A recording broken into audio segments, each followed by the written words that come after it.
এটা তো নারী না, এটা কিন্তু পুরুষেরও।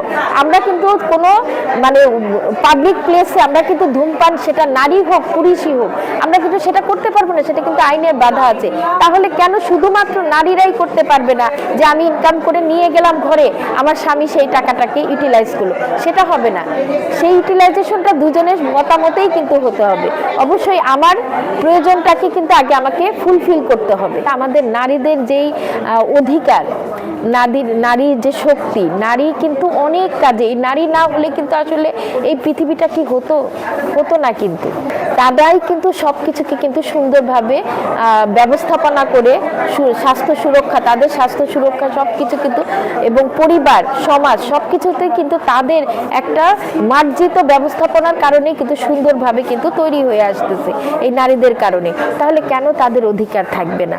নারীদের অধিকার এই কারণেই থাকতে হবে, কারণ হচ্ছে একটা মানে তার তো মানুষ, সে তো আগে মানুষ, তারপরে সে পৃথিবীতে এসে দুটা ভাগে ভাগ হয়, পুরুষ কি নারী। তা আমরা যদি বলি যে নারীকে যদি তার অর্থনৈতিক প্রবেশগম্যতা আমরা দিতে পারি, অর্থাৎ সে যদি তার মেধা দিয়ে, তার যোগ্যতা দিয়ে যদি সে অর্থ উপার্জন করতে পারে এবং সেই অর্থটাকে প্রপারভাবে ম্যানেজমেন্ট করতে পারে, তাহলে সেখানে কেন তাদের প্রবেশগম্যতা থাকবে না?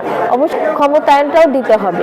এবং একটা পুরুষ একটা যেই পরিশ্রম করে যেই উপার্জনটা করতে পারবে বা টাকাটা অর্জন করতে পারবে, ইনকাম করতে পারবে, নারীকেও ঠিক সম্মান, যোগ্য সম্মানটা দিয়ে তাকে কিন্তু তার পারিশ্রমিক দিতে হবে।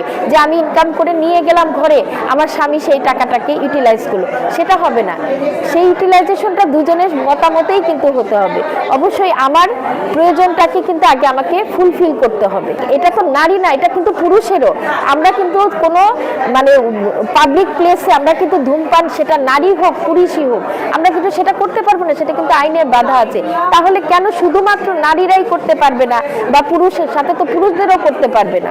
তাদেরকেও কিন্তু বলা হয়েছে যে তারা পারবে না। এটা কিন্তু শুধু নারী পুরুষ না, মানুষ হিসাবেই কিন্তু আমরা সেটা করতে পারি না। এটা কিন্তু এই ধূমপানের সাথে কিন্তু আপনি নারীর স্বাধীনতা, নারীর কেন একটা পুরুষ যদি সে তার পছন্দ মতো পোশাক পরতে পারে, নারী কেন পারবে না তার পছন্দ মতো পোশাক?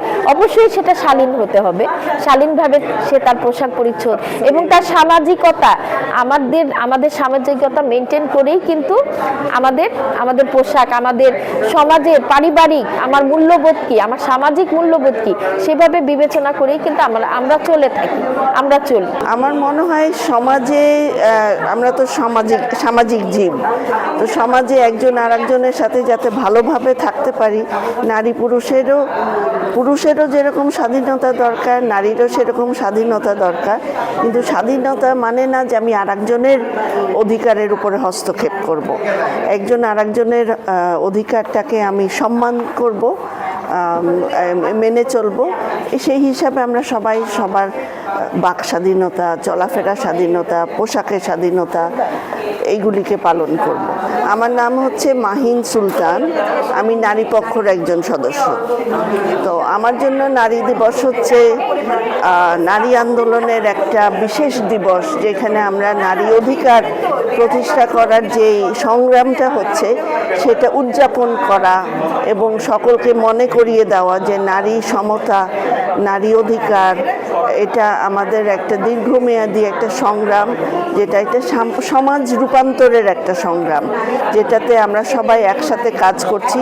আর এটাকে সবার সামনে তুলে ধরা, সবাইকে মনে করিয়ে দেওয়া যে এই সংগ্রামটা চলমান। আমি ডাক্তার সিলভানা ইসরাত, আমি ডরপে আছি।